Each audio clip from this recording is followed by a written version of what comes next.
साथियों, आने वाले वर्षों में मैं भारत की खेती में कई बड़े बदलाव होते देख रहा हूं। भारत नेचुरल फार्मिंग का ग्लोबल हब बनने के रास्ते पर है।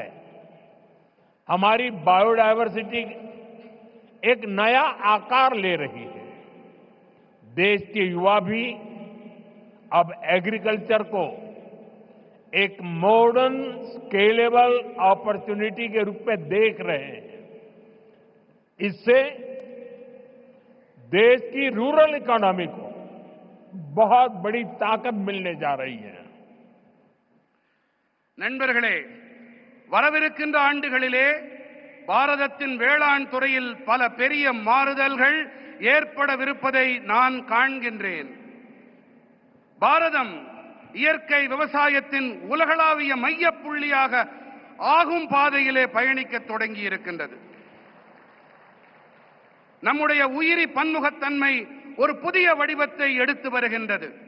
தேசத்தின் இளைஞர்களும் கூட இப்போது விவசாயத்தை நவீனமானதாகவும் அளவிடக்கூடிய சந்தர்ப்பமாகவும் காணத் தொடங்கி இருக்கின்றார்கள்.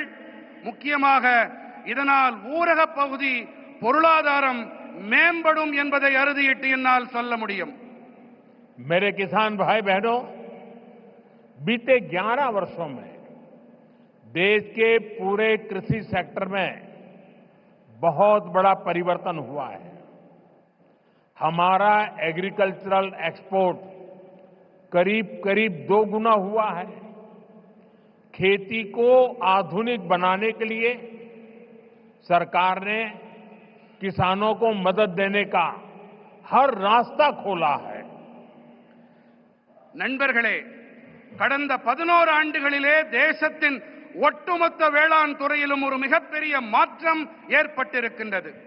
நம்முடைய வேளாண் ஏற்றுமதி கிட்டத்தட்ட இரட்டிப்பாகி இருக்கிறது. விவசாயத்தை நவீனப்படுத்த அரசாங்கம் விவசாயிகளுக்கு உதவி புரிய தேவையான அனைத்து வழிகளையும் திறந்து விட்டிருக்கின்றது.